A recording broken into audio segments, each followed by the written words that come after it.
I love Garfield. Everything about him. That fabulous fat feline has defined generations. Garfield, the 2024 animated movie, sucks. Like, of course it does, right? There's no reason it shouldn't be good. It could totally be good. Garfield can go into deep concepts. Like, just read this strip right here. Yeah, so shut the fuck up, okay? I know what I'm talking about. Garfield can be good, okay? But this movie is, well, not at all. I sat there the entire film, just sitting like Homelander in utter shock. I was devastated watching the plot unfold. Let's talk about the plot, because it doesn't make any sense. Don't worry, I'm not gonna do a full plot synopsis here, but I gotta talk about the first initial scene of the film, right? We open up to a dark alleyway, a Batman spoof, if you will. And you see Garfield, a young child, sitting in a box. And then you see this big ominous figure say to Garfield, "Wait here," okay? And then he walks away. That is the inciting incident, if you will. There's a lot to unpack there. For one, Garfield has a dad? We think? They kind of just hope you figure it out. Anyway, he says, "I will be right back." And then Garfield takes that as, well, now it's my time to hit the bricks, okay? He chases after food left and right and then sees John in the window of a pizza place, eats a bunch of food, and then goes home with John. And the movie spends the entire run trying to convince you that that is an abandonment. It is. Garfield's dad just walked away to like pick something up, I don't know, dry cleaning, and comes back to Garfield gone, but he's the asshole. We see Garfield do this fourth wall dumb shit fucking, so my name's Garfield. Let's do this one more time. I hate Mondays. I like anal. Yes, okay, you're supposed to know who Garfield is. No one walked into this movie thinking, oh my god, who is this orange cat? And why is he so grumpy? Of course not, okay? They expect you to know who he is. But they could have showed us something. We see the plot unfold. Garfield goes down for some late night lasagna, and he's rushed by two bodyguards, right? And they put him and Odie in a sack, drive him to some fucking meat packing facility, and then hang them by their legs to presumably murder them. You know, they make a big joke out of Garfield and Odie about it getting slaughtered. And in the nick of time, this big figure comes and saves Garfield and Odie from their impending doom. And it's the big cat from before, so we remember who this guy is. Now, if you've seen any poster for the movie and saw Samuel L. Jackson is... what the fuck? Was it Earl? Vic. V-I-C. So Vic, Garfield's dad, comes in and saves the day and says, "Are you alright, son?" And then Garfield says, "Hey, Vic, I remember you." He doesn't call him dad, he calls him Vic. And says, "Fuck you, Vic." But Garfield's mad at Vic for abandoning him. And the entire movie reads as Vic is an asshole. Once again, Garfield abandoned Vic. We're then introduced to the major antagonist of the film, this white cat who I don't care about her name. It was like Priscilla or something. Priscilla's plan was to capture Garfield, Odie, and Vic, and then have them retrieve some milk for her to pay off a debt that Vic held towards her. You see, we are watching the plot of Atlanta now in Garfield. Hey, it's me. I meant to say Empire, but you'll see why in a couple seconds why I mixed them up. A crime duo, a Bonnie and Clyde, where the woman goes to jail because the guy turns his back on her. So then when the woman gets out of jail, she seeks revenge in the deepest way as possible. Catlanta.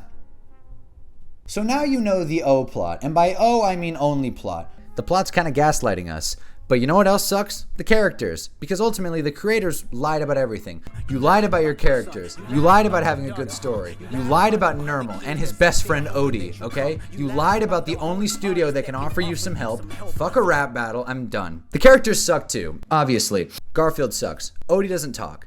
The cat antagonist, Cookie, makes no sense. No one goes through any growth at all. And again, low bar for a kid's movie, but they could. They could have people develop. Like, you could. Like, why wouldn't you? Because AI doesn't think it would be a good idea? Is that what we're doing now? Clearly, that's what we're doing. Actually, AI wrote this movie. There are two major characters that I haven't talked about yet that need to be discussed for two way different reasons. John.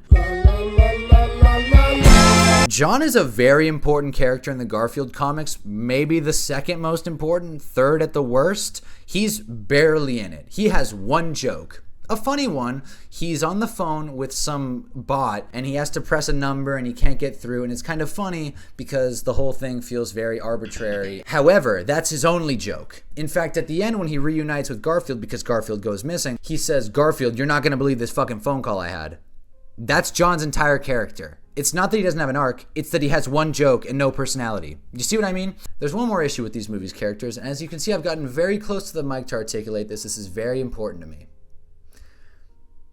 They had a really weird casting. They find this cow, basically, and you see that the cow is very sad, and then the cow starts talking. Now, this cow is very important for the plot of the film. There's an issue, though. The voice actor, and the voice acting in this movie sucks altogether. It just does. They bought, like, the shitty Blue Yetis. But this actor in particular sounds very familiar because it's the guy from the Arby's ads. You know, we have the meats. BBFs. Brisket buds forever. Arby's, we have the meats. That guy, yeah, he voices a character. He has probably the second or third most lines. And like, maybe I'm just a fucking asshole, but it was so distracting. It felt like I was watching an Arby's ad. I just talked about how I feel like I'm watching an Arby's ad, but I feel like I'm watching a million ads, dude. There's a very clear product placement direction in this movie, which is weird because I don't know where they spent the money. So this was a small thing that just pissed me off. So you can see right here, there is a cereal box, Binky O's. Now, if you're in the cereal world, you'll know that O's are very common. Are you following me? You can see that the calories are gone, but you know, who cares, right? It's a small detail, who gives a shit? But why would they make them Binky O's? If they're gonna look like that, what is that? What are those Lucky Charms pebbles? I don't like it. It pisses me off. Why would you make them O's if you're just gonna draw pebbles? There's no care in this movie. There's no care. They don't give a shit. Now you can say that Garfield doesn't have to be the greatest film as far as themes or narrative, but it could be funny. It should be funny. Garfield is funny. It should be funny, okay? This movie isn't. It's very unfunny. It's the most predictable humor you could ever expect. It's so dumb. There is a minute-and-a-half scene of Garfield just getting tossed around like it's the dumbest Space Jam slapstick comedy you'll ever fucking see. It's so annoying. The whole movie has no good jokes besides that one. There's one good joke, and they milk it to death. Get it? Milk? Because the movie's about cows? One of the main issues with the humor is that it relies on fourth wall breaks, and by rely, I mean cannot decide whether or not it wants to fucking do it. I realized why there are so many fourth wall breaks, and it's because the director who did this also directed two other animated movies that you've probably heard of.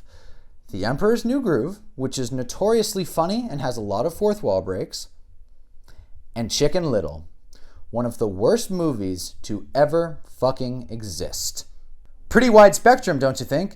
Clearly Garfield's a little closer to Chicken Little, but he tries the same kind of humor. It just doesn't work. He doesn't commit to it. There's no follow through. There's no thought for these jokes. I love Garfield. I found enjoyment in the other live action ones. Look at this. The movie got an 8% on Rotten Tomatoes. 8. I still found enjoyment in it. It's fun. It's stupid. The plot sucks.